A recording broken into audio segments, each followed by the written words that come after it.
बृहस्पतिवार व्रत कथा। प्राचीन समय की बात है। भारत में एक राजा राज्य करता था। वह बड़ा प्रतापी और दानी था। वह नित्य प्रति मंदिर में भगवत दर्शन करने जाता था। वह ब्राह्मण और गुरु की सेवा किया करता था। उसके द्वार से कोई भी याचक निराश होकर नहीं लौटता था। वह प्रत्येक गुरुवार को व्रत रखता एवं पूजन करता था। हर दिन गरीबों की सहायता करता था, परंतु यह सब बातें उसकी रानी को अच्छी नहीं लगती थी। वह न व्रत करती और न किसी को भी एक भी पैसा दान में देती थी। वह राजा से भी ऐसा करने से मना करती थी। एक समय की बात है। राजा शिकार खेलने वन को चले गए। घर पर दासी और रानी थी। उस समय गुरु बृहस्पति देव साधु का रूप धारण कर राजा के दरवाजे पर भिक्षा मांगने आए। साधु ने रानी से भिक्षा मांगी तो वह कहने लगी, हे साधु महाराज, मैं दान और पुण्य से तंग आ गई हूँ। इस कार्य के लिए तो मेरे पतिदेव ही बहुत है। अब आप ऐसी कृपा करें कि सारा धन नष्ट हो जाए और मैं आराम से रह सकूं। साधु रूपी बृहस्पति देव ने कहा, हे देवी, तुम बड़ी विचित्र हो। संतान और धन से कोई दुखी नहीं होता है, इसको सभी चाहते हैं। पापी भी पुत्र और धन की इच्छा करता है। अगर तुम्हारे पास धन है तो भूखे मनुष्यों को भोजन कराओ, प्याऊ लगवाओ, ब्राह्मणों को दान दो, धर्मशालाएं बनवाओ, कुआं, तालाब, बावड़ी, बाग बगीचे आदि का निर्माण कराओ तथा निर्धनों की कुंवारी कन्याओं का विवाह कराओ। साथ ही यज्ञ आदि करो। इस प्रकार के कर्मों से आपके कुल का और आपका नाम परलोक में सार्थक होगा एवं स्वर्ग की प्राप्ति होगी। परंतु रानी साधु की इन बातों से खुश नहीं हुई। उसने कहा, हे साधु महाराज, मुझे ऐसे धन की आवश्यकता नहीं जिसको मैं अन्य लोगों को दान दूं तथा जिसको रखने और संभालने में मेरा सारा समय नष्ट हो जाए। साधु ने कहा, हे देवी, यदि तुम्हारी ऐसी इच्छा है तो जैसा मैं तुम्हें बताता हूँ तुम वैसा ही करना। बृहस्पतिवार के दिन घर को गोबर से लिपना, अपने केसों को पीली मिट्टी से धोना, केसों को धोते समय स्नान करना, राजा से कहना कि वह हजामत करवाए, भोजन में मांस मदिरा खाना, कपड़े धोबी के यहाँ धुलने देना। इस प्रकार 7 बृहस्पतिवार करने से तुम्हारा धन नष्ट हो जाएगा। यह कहकर साधु महाराज रूपी बृहस्पति देव अंतर्ध्यान हो गए। रानी ने साधु के कहने के अनुसार 7 बृहस्पतिवार तक वैसा ही करने का विचार किया। साधु के बताए अनुसार कार्य करते हुए केवल 3 बृहस्पतिवार ही बीते थे कि उसकी समस्त धन संपत्ति नष्ट हो गई। भोजन के लिए दोनों समय परिवार तरसने लगा और संसारिक भोगों से दुखी रहने लगा। तब वह राजा रानी से कहने लगा कि हे रानी, तुम यहाँ पर रहो, मैं दूसरे देश को जाता हूँ, क्योंकि यहाँ पर मुझे सभी मनुष्य जानते हैं। इसीलिए मैं यहाँ कोई कार्य नहीं कर सकता। मैं अब परदेश जा रहा हूँ, वहाँ कोई काम धंधा करूँगा, शायद हमारे भाग बदल जाए। ऐसा कहकर राजा प्रदेश चला गया। वह वहाँ जंगल से लकड़ी काट कर लाता और शहर में बेचता। इस तरह जीवन व्यतीत करने लगा। इधर राजा के बिना रानी और दासियाँ दुखी रहने लगी। किसी दिन भोजन मिलता और किसी दिन जल पी कर ही रह जाती। एक समय रानी और दासियों को 7 दिन बिना भोजन के व्यतीत करने पड़े तो रानी ने अपनी दासी से कहा, हे दासी, यहाँ पासी के नगर में मेरी बहन रहती है। वह बड़ी धनवान है। तो उसके पास जा और वहाँ से 5 सेर बेझर भांग कर ले आ, जिससे कुछ समय के लिए गुजर हो जाएगा। दासी रानी की बहन के पास गई। रानी की बहन उस समय पूजा कर रही थी। बृहस्पतिवार का दिन था। दासी ने रानी की बहन से कहा, हे रानी, मुझे आपकी बहन ने भेजा है, मुझे 5 सेर बेझर दे दो। दासी ने यह बात अनेक बार कही, परंतु रानी की बहन ने कोई उत्तर नहीं दिया, क्योंकि वह उस समय बृहस्पतिवार की कथा सुन रही थी। जब दासी को रानी की बहन से कोई उत्तर नहीं मिला तो वह बहुत दुखी हुई। उसे क्रोध भी आया। वह लौटकर रानी से बोली, हे रानी, आपकी बहन बहुत घमंडी है। वह छोटे लोगों से बात भी नहीं करती। मैंने उनसे कहा तो उसने कोई उत्तर नहीं दिया। मैं वापस चली आई। रानी बोली, हे दासी, इसमें उसका कोई दोष नहीं है। जब बुरे दिन आते हैं तब कोई सहारा नहीं देता।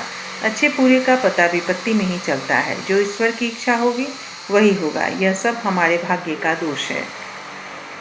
उधर रानी की बहन ने सोचा कि मेरी बहन की दासी आई थी, परंतु मैं उससे नहीं बोली, इससे वो बहुत दुखी हुई होगी। अतः कथा सुन और विष्णु भगवान का पूजन समाप्त कर वह अपनी बहन के घर आई और कहने लगी, हे बहन, मैं बृहस्पतिवार का व्रत कर रही थी।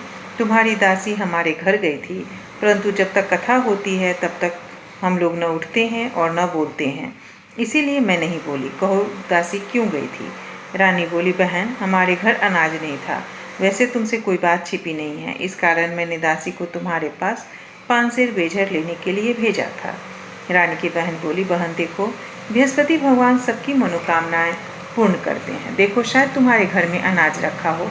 यह सुनकर दासी घर के अंदर गई तो वहाँ उसे एक बड़ा बेजर से भरा हुआ घड़ा मिल गया। उसे बड़ी हैरानी हुई क्योंकि उसने एक एक बर्तन देख लिया था। उसने बाहर आकर रानी को बताया। दासी अपनी रानी से कहने लगी, हे रानी, देखो, वैसे हमको जब अन्न नहीं मिलता तो हम लोग रोज ही व्रत करते हैं। अगर इनसे यह व्रत की विधि और कथा पूछ ली जाए तो उसे हम भी कर लिया करेंगे। दासी के कहने पर रानी ने अपनी बहन से बृहस्पतिवार व्रत के बारे में पूछा। उसकी बहन ने बताया, हे रानी बहन, बृहस्पतिवार को सूर्योदय से पूर्व उठकर स्नान करके बृहस्पतिवार का व्रत करना चाहिए, लेकिन उस दिन सिर नहीं धोना चाहिए। बृहस्पतिवार के व्रत में चने की दाल और मुनक्कों से विष्णु भगवान का केले के वृक्ष की जड़ में पूजन करें और दीपक जलाएं। उस दिन एक ही समय भोजन करें, भोजन पीले खाद्य पदार्थ का करें तथा कथा सुने। इस प्रकार करने से गुरु भगवान प्रसन्न होते हैं, अन्न पुत्र धन देते हैं, मनोकामना पूर्ण करते हैं। व्रत और पूजन की विधि बताकर रानी की बहन अपने घर लौट आई। रानी और दासी दोनों ने निश्चय किया कि वे बृहस्पति देव भगवान का पूजन जरूर करेंगी। 7 दिन के बाद जब बृहस्पतिवार आया तो उन्होंने व्रत रखा। घुड़साल में जाकर चना और गुड़ बीन कर ले आए तथा उसकी दाल से केले की जड़ में विष्णु भगवान का पूजन किया। अब भोजन पीला कहाँ से प्राप्त हो? दोनों बड़ी दुखी हुई, परंतु उन्होंने व्रत किया था, इस कारण बृहस्पति देव भगवान प्रसन्न थे। एक साधारण व्यक्ति के रूप में वे 2 थालों में सुंदर पीला भोजन लेकर आए और दासी को देकर बोले, हे दासी, यह भोजन तुम्हारे और रानी के लिए है, तुम दोनों भोजन करना। दासी भोजन पाकर बड़ी प्रसन्न हुई और रानी से बोली, रानी जी, भोजन कर लो। रानी को भोजन आने के बारे में कुछ नहीं पता था, इसीलिए वह दासी से बोली, जा तू ही भोजन कर, क्योंकि तू हमारी व्यर्थ में हंसी उड़ाती है। दासी बोली, एक व्यक्ति भोजन दे गया है। रानी कहने लगी, वह भोजन तेरे लिए ही दे गया है, तू ही भोजन कर। दासी ने कहा, उस व्यक्ति ने हम दोनों के लिए 2 थालों में भोजन दिया है, इसीलिए मैं और आप दोनों ही साथ साथ भोजन करेंगी। फिर दोनों ने गुरु भगवान को नमस्कार कर भोजन प्रारंभ किया। उसके बाद से वे प्रत्येक बृहस्पतिवार को गुरु भगवान का व्रत और पूजन करने लगी। बृहस्पति भगवान की कृपा से उनके पास धन हो गया, परंतु रानी फिर पहले ही की तरह आलस करने लगी। तब दासी बोली, देखो रानी, तुम पहले भी इसी प्रकार आलस करती थी, तुम्हें धन रखने में कष्ट होता था, इस कारण सभी धन नष्ट हो गया।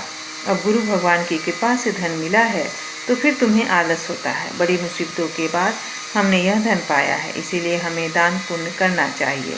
तुम भूखे मनुष्यों को भोजन कराओ, प्याऊ लगवाओ, ब्राह्मणों को दान दो, कुआं, तालाब, बावड़ी आदि का निर्माण करवाओ, मंदिर पाठशाला बनवाकर दान दो, कुंवारी कन्याओं का विवाह करवाओ, धन को शुभ कार्यों में खर्च करो, जिससे तुम्हारे कुल का यश बढ़े तथा स्वर्ग प्राप्त हो और पितृ प्रसन्न हो। दासी की बातें मानकर रानी ने इसी प्रकार के कर्म करने प्रारंभ किए, जिससे उसका यश काफ़ी फैलने लगा। एक दिन रानी और दासी दोनों आपस में विचार करने लगी कि न जाने राजा किस दशा में होंगे। उनकी कोई खोज खबर नहीं है। गुरु भगवान से उन्होंने प्रार्थना की और भगवान ने रात्रि में राजा को स्वप्न में कहा, हे राजा, उठ, तेरी रानी तुझको याद करती है, अब अपने देश को लौट जा।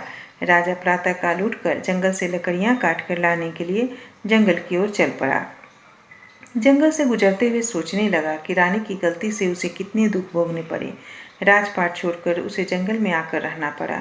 जंगल से लकड़ियां काटकर उन्हें बेचकर गुजारा करना पड़ा। उसी समय उस जंगल में बृहस्पति देव एक साधु का रूप धारण कर आए और राजा के पास आकर बोले, हे लकड़हारे, तुम इस सुनसान जंगल में चिंतामग्न क्यों बैठे हो, मुझे बतलाओ।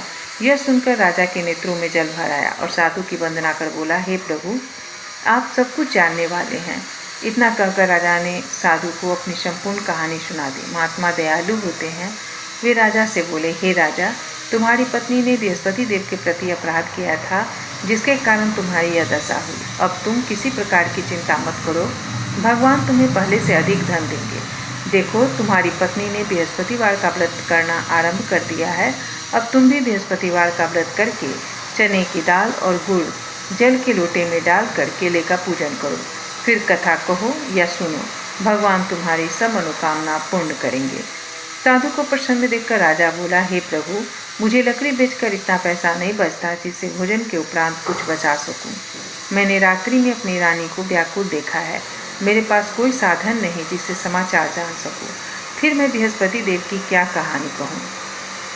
मुझको तो कुछ भी मालूम नहीं। साधु ने कहा, हे राजा, तुम किसी बात की चिंता मत करो। बृहस्पतिवार के दिन तुम रोजाना की तरह लकड़ियां लेकर शहर में जाओ। तुम्हें रोज से दुगुना धन प्राप्त होगा, जिससे तुम भली भांति भोजन कर लोगे तथा बृहस्पति देव की पूजन का सामान भी आ जाएगा। बृहस्पति देव के व्रत की कथा।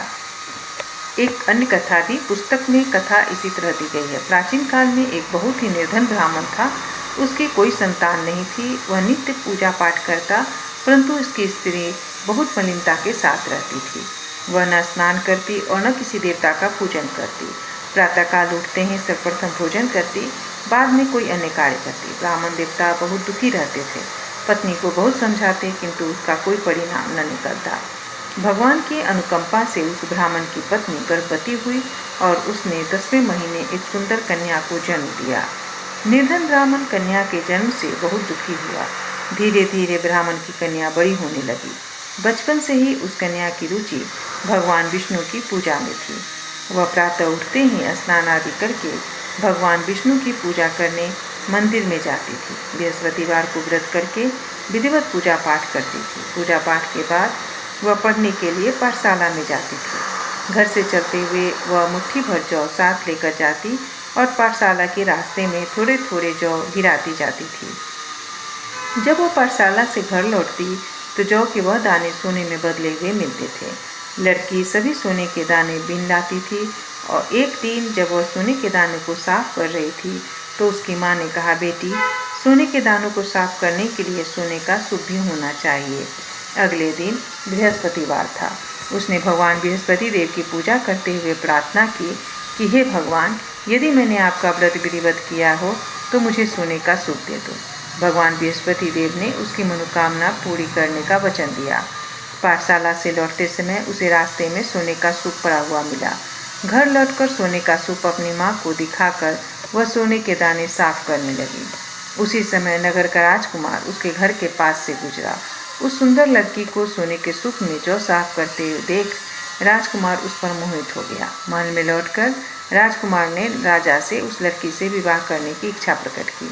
तो राजा ने ब्राह्मण को महल में बुलाकर राजकुमार से उसकी लड़की के विवाह की बात कही। ब्राह्मण तैयार हो गया। धूमधाम से उस लड़की का विवाह राजकुमार से हो गया। दुल्हन बनकर ब्राह्मण की लड़की महल में चली गई। लड़की के चले जाने से ब्राह्मण फिर निर्धन हो गया। उसे कई कई दिन भोजन भी नहीं मिलता था।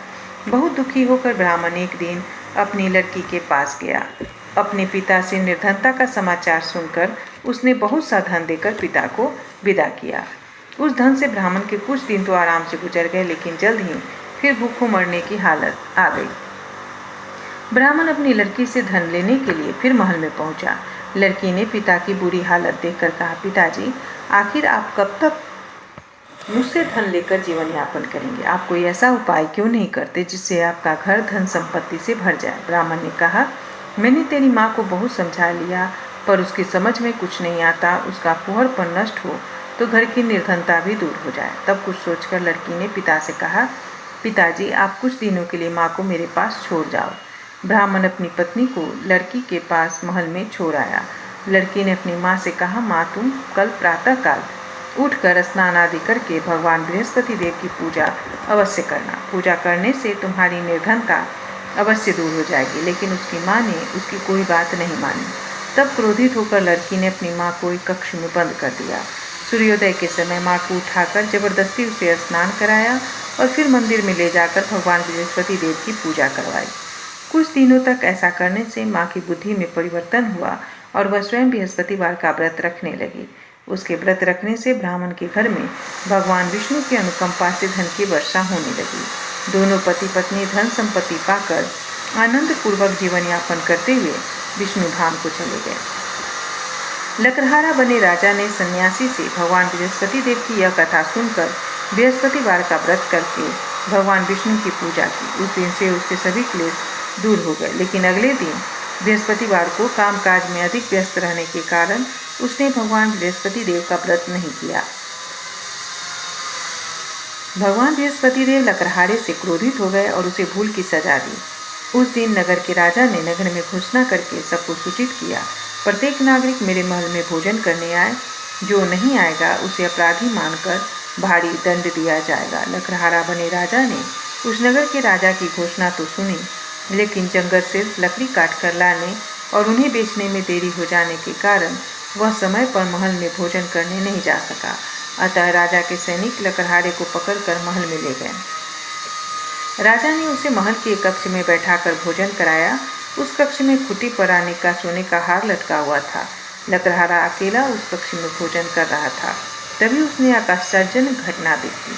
देखते ही देखते वह खुटी हार को निगल गई। थोड़ी देर के बाद नगर के राजा ने हार को गायब देखा तो लकड़हारे को कारावास में डलवा दिया। लकड़हारा मन ही मन अपने भाग्य को कोसने लगा। तभी उसे जंगल में मिले सन्यासी का स्मरण हो गया। थोड़ी देर में भगवान बृहस्पति देव सन्यासी के रूप में उसके सामने प्रकट हुए और कहा, हे लकड़हारे, तुमने भगवान बृहस्पति देव की पूजा नहीं की, इसी कारण तुम्हें कष्ट हुआ है। लेकिन अब चिंता मत करो, बृहस्पतिवार के दिन कारागार के दरवाजे पर तुम्हें कुछ पैसे पड़े हुए मिलेंगे। उन पैसों से भगवान बृहस्पति देव का व्रत करके उनकी पूजा करोगे तो तुम्हारे सब कुछ दुख नष्ट हो जाएंगे। बृहस्पतिवार के दिन दरवाजे पर पड़े मिले पैसों से चने और गुड़ मंगाकर लकड़हारे ने बृहस्पतिवार की कथा कही तो भगवान बृहस्पति देव ने प्रसन्न होकर उस नगर के राजा को स्वप्न में लकड़हारे को कारागार से मुक्त करने को कहा। सुबह राजा ने अपने कक्ष में आकर देखा तो खुट्टी पर रानी का हार मिल गया। राजा ने लकड़हारे को मुक्त कर दिया और उसे धन और आभूषण देकर विदा किया। लकड़हारा बना राजा उस नगर से चलकर अपने नगर में पहुंचा तो उस नगर में कुएं, धर्मशाला, बाग बगीचे देखकर बहुत प्रसन्न हुआ। राजा ने किसी से पूछा, ये कुएं, धर्मशालाएं किसने बनवाई है? सबने उसे बताया, ये सब रानी और उसकी दासी ने बनवाए हैं। राजा महल में पहुंचा तो रानी ने उनका भव्य स्वागत किया। तब राजा ने निश्चय किया कि सप्ताह में एक बार तो सभी बृहस्पति देव का व्रत तथा पूजन करते हैं, परंतु मैं प्रतिदिन व्रत किया करूंगा तथा दिन में 3 बार कथा कहा करूंगा। अब राजा हर समय दुसाले में चने की दाल बांधे रहता तथा दिन में 3 बार बृहस्पति देव की कथा कहता। कुछ दिनों के बाद राजा को अपनी बहन की याद आई। एक दिन घोड़े पर सवार होकर राजा अपनी बहन से मिलने चल दिया। अभी राजा नगर के बाहर पहुंचा ही था कि उसने कुछ लोगों को एक शव को ले जाते हुए देखा। राजा का स्मरण हो आया कि आज उसने किसी को बृहस्पतिवार के व्रत की कथा नहीं सुनाई है।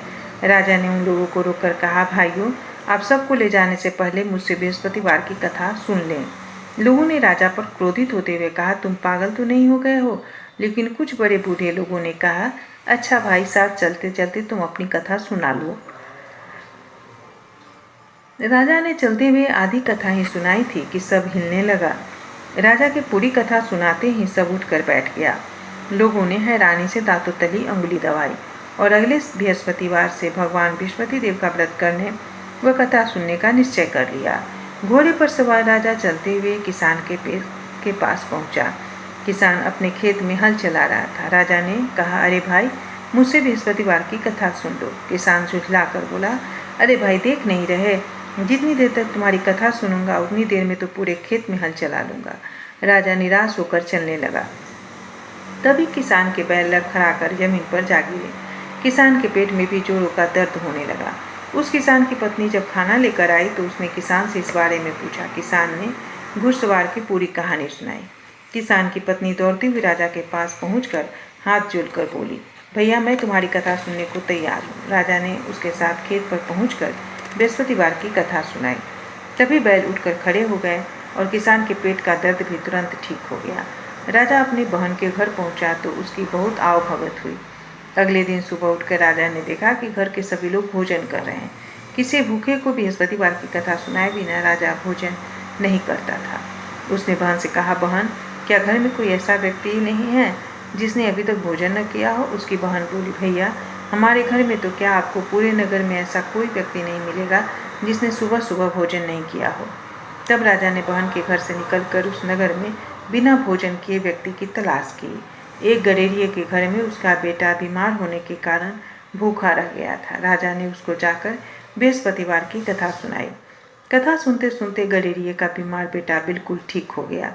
सबने राजा की बहुत प्रशंसा की।